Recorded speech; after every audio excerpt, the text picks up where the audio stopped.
Welcome to a Mercy Medical Center webinar. I am Lynn Harmon, Program Coordinator, and today's topic is the holiday season, stress less and enjoy more. Joining us is Megan Esch, Counselor with Mercy Family Counseling. Megan, I'm very happy to welcome you here to the webinar today. I'm going to turn the headset over to you now so we can go ahead and get started.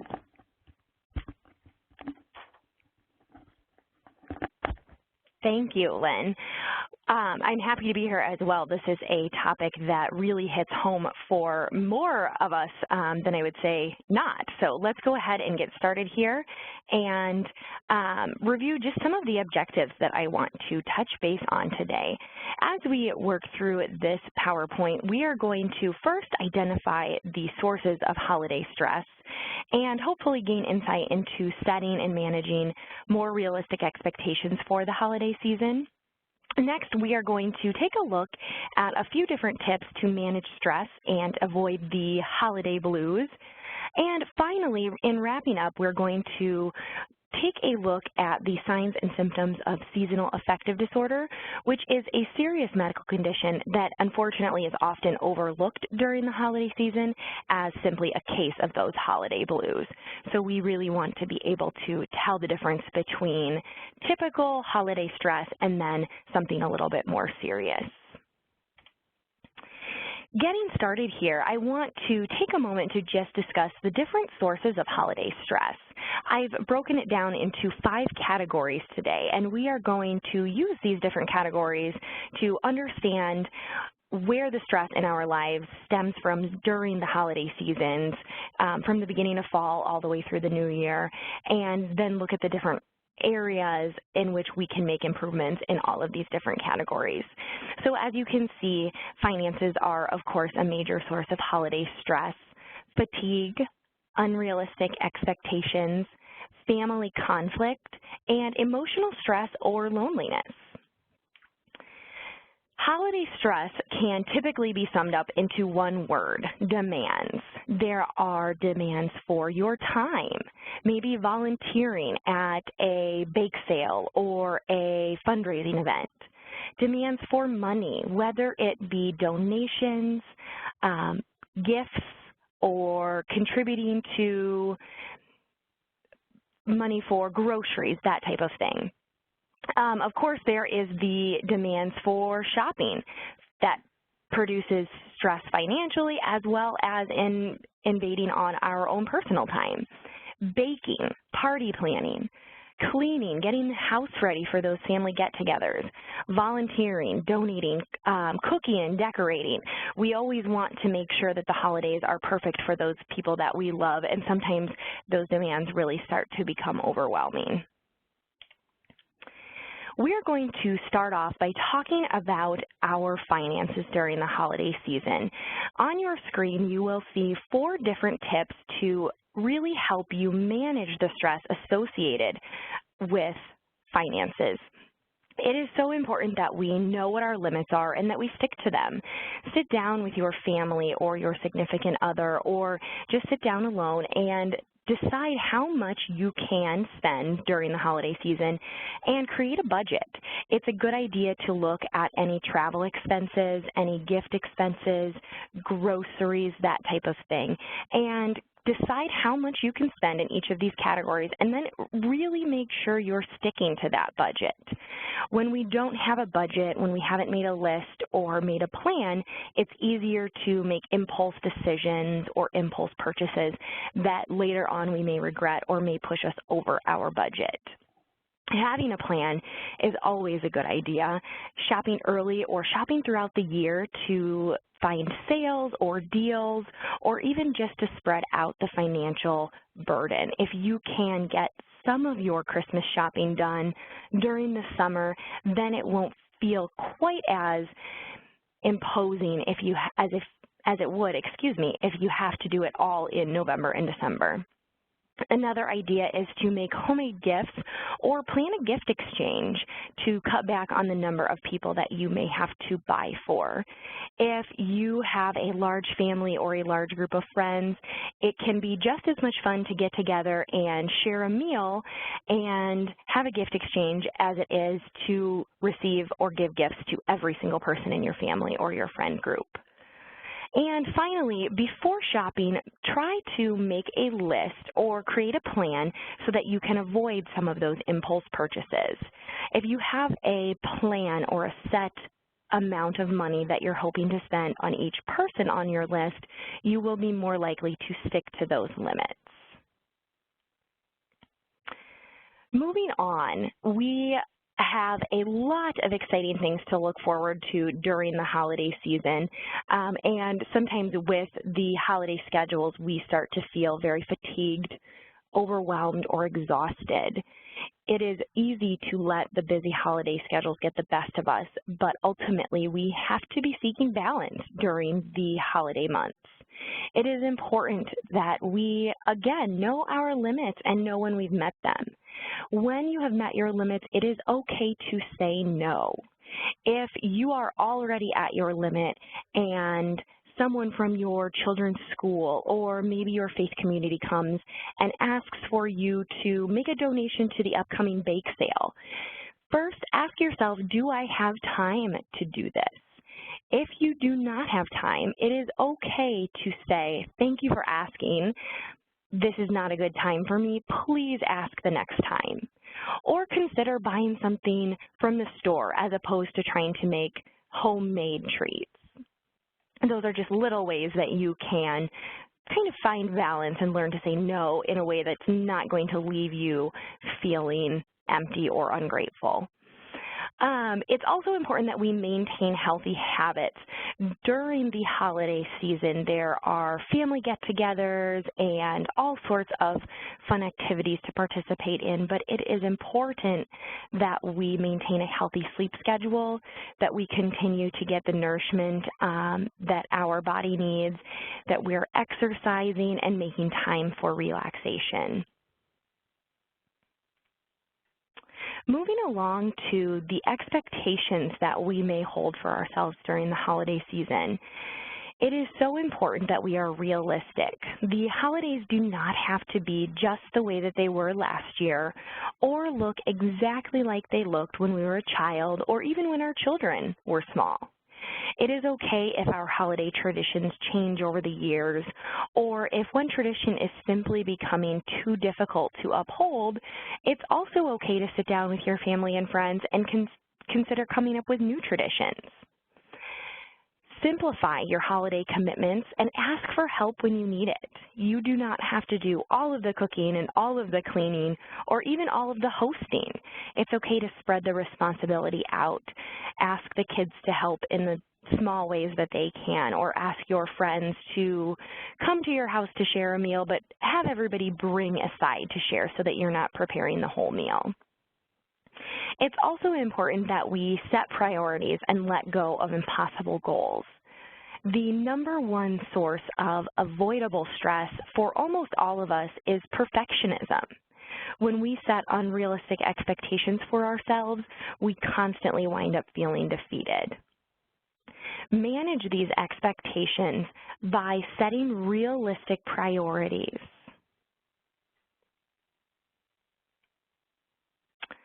Managing holiday stress means that we have to learn to manage the time we spend with our family. It is important that if we choose to spend the holidays with our family or our friends, that we make a conscious effort to set aside our differences. The holidays are about enjoying time relaxing with those people that we love. It's supposed to be a time where we reflect on our values, on our faith, and on our family.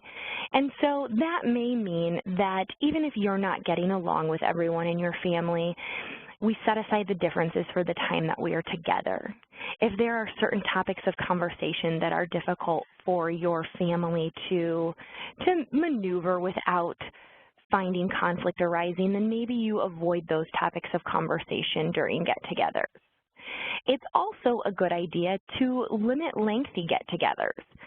Sometimes the more time we spend with the people we love, the more likely we are to experience or face certain types of conflicts, especially when, the children are exhausted or we're missing out on sleep, we're not getting, enough time to relax. Those types of situations tend to breed conflict more often than not. Take a look at what your family get-togethers typically look like. Do you like to play games or do you watch movies? Does everyone sit around and talk? Does it usually revolve around a meal? And ask yourself, how can we make this more conducive to relaxing? How can we make this easier on everyone? Can we cater the meal this year if Grandma doesn't want to cook the whole meal? Or can we maybe turn off the TV sets and put our cell phones and electronics aside and play a board game to get everybody into the same room? The idea of spending time together is that it's quality time and that we have a chance to relax together.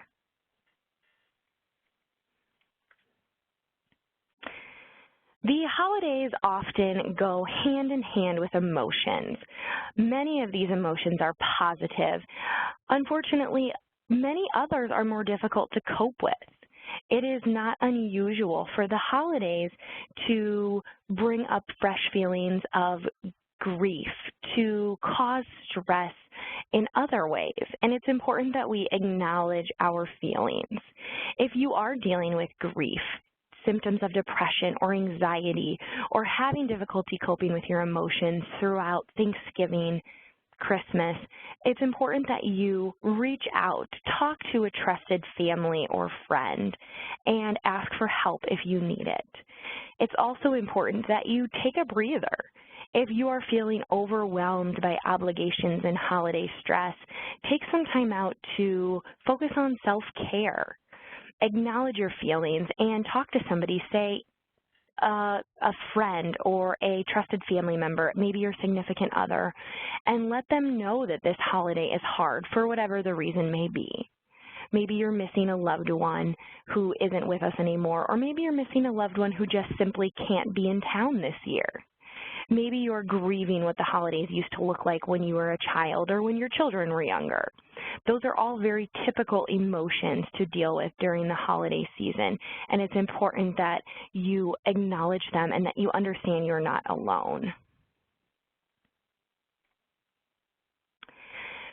In managing holiday stress, we want to remember the 5 A's of stress management: avoid, alter, adapt, accept, and adopt. Avoiding the stressor means avoiding unnecessary stress. Take a look around you. If there are certain topics of conversation that you find particularly stressful, maybe politics or religion, finances, it's okay to change the subject or remove yourself from those conversations. Avoid adding too much to your plate. If you've met your limits, again, it is okay to say no. If you can't avoid stress, ask yourself how you can change the stressor. What can you do to your environment to make the stress have less of an impact on you? If you're not able to avoid or alter the stressor, then you want to take a look at your reaction and ask yourself, how can you adapt to the stressor? Can you change your way of thinking? Can you perhaps look at it from a different perspective? Will this matter in a month or a year? If the answer is no, then chances are it does not deserve your time. Finally, we want to look at the ways that we can accept the different stressors in our life. We cannot change or avoid our family. We cannot alter a national recession or the death of a loved one, but we can learn to accept the fact that we are not in control of everything. We want to focus on what we can control and let go of those things that we cannot. Taking an attitude of this too shall pass, or forgive and forget, if you will. And then finally, adopting a healthy lifestyle. This is really important, and it's really key to managing holiday stress that you may experience this year. it is very easy during the busy holiday schedule to forego exercise or grab a meal on the run. But if we can maintain any sense of consistency, any routine or schedule in our life, we're going to feel a little bit better. I always like to touch base on the golden rule of flight safety when talking about adopting a healthy lifestyle. If any of you have ever taken a trip on a plane, you have likely heard the flight instructor give safety instructions prior to takeoff. And you will typically hear him or her tell the passengers on the plane that in case of an emergency, you should put on your oxygen mask before helping your neighbor. Now, they're not telling you this to encourage you to be selfish. They're telling you this because if you are passed out from a lack of oxygen, you can't help your neighbor. You won't be able to help your friend, your partner, your child. But if you take the few brief moments it takes to assure that you have what you need, then you're going to be able to meet the needs of those around you more effectively. And this same concept applies to us in our everyday life, especially during the holiday season. It may seem selfish to put yourself above your children or your family or your friends, but once in a while, it's okay to do that. And in fact, it's necessary to do that. Taking time out to relax, to take a bubble bath with your favorite magazine or book, to lay down and listen to music or watch your favorite Christmas movie. Schedule a massage or a pedicure or manicure. Meet a friend for lunch. Get outside and go for a walk on a sunny day, or make time to get to the gym after work. All of those things are a way of adopting a healthy lifestyle and assuring that you're making your self-care a priority. When we are in a caretaker role, as most of us are in one form or another over our lives, it is easy to say, oh, I'll take care of myself later. I need to meet everyone else's needs first. And we are very good at doing this, especially as caretakers of children or family members. However, we can only do this so long before it catches up with us and we start to reach a point of burnout. If you are not taking care of yourself, you absolutely cannot take care of other people to the best of your ability. And so it is important that you make time for yourself this holiday season, especially if you are experiencing stress or grief of any kind in any of the areas that we discussed, whether it be financial, emotional, or just difficulty managing some of those expectations and obligations of the holiday season. The holiday seasons often come with a feeling of letdown when they're over. We've spent a lot of time, maybe a lot of money, preparing and getting ready to spend the holidays and these times together with our family. And sometimes when those holidays are over, we might feel let down a little bit. It's typically cold and snowy here, and maybe we haven't seen the sun in a while, and so we feel a little blue. That is normal. However, there is a certain point when we want to consider if we are dealing with just the holiday blues or if we may be dealing with something a little bit more serious. And what I'm talking about is seasonal affective disorder. Seasonal affective disorder is a common form of depression that affects many Americans. Unfortunately, it's often overlooked because it is misconceived to be a simple case of those holiday blues.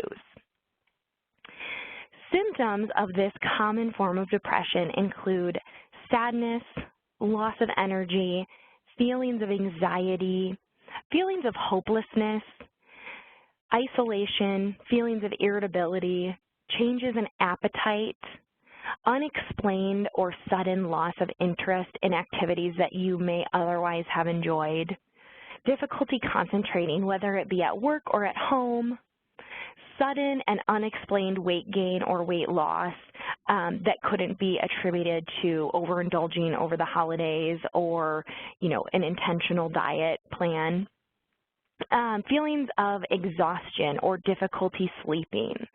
Now, all of these symptoms, in some way or another, can coincide with the holidays, and that is why many people overlook this disorder to simply be a case of holiday stress. And we really want to make sure that we are treating this form of depression if it may be affecting you.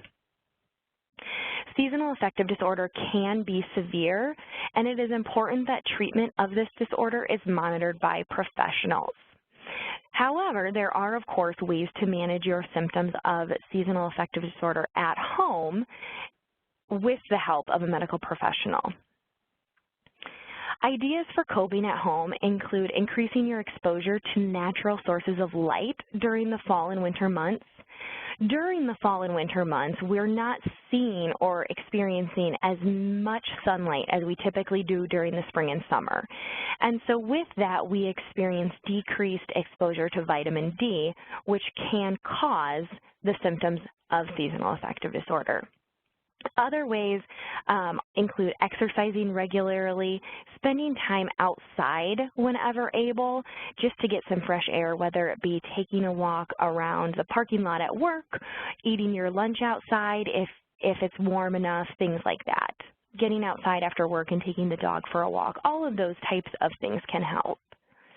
And encouraging your family to maintain a healthy routine throughout the holiday and the winter season.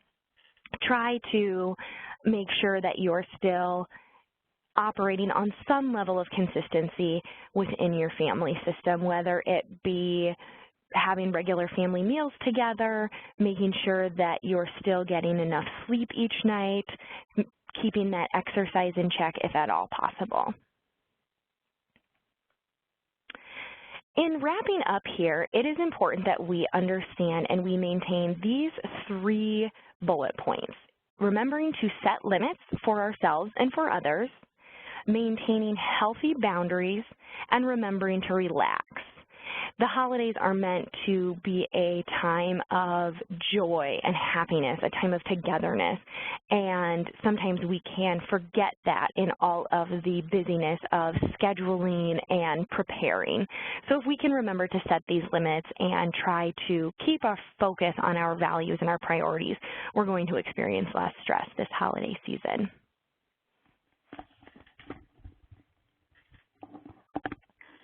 Thank you very much, Megan, for sharing that information and giving us a fresh perspective on the upcoming holidays. Now, if anyone has questions about dealing with stress, you can send your questions to the Mercy experts at the website or the address on your screen, mercycare.org/contact us.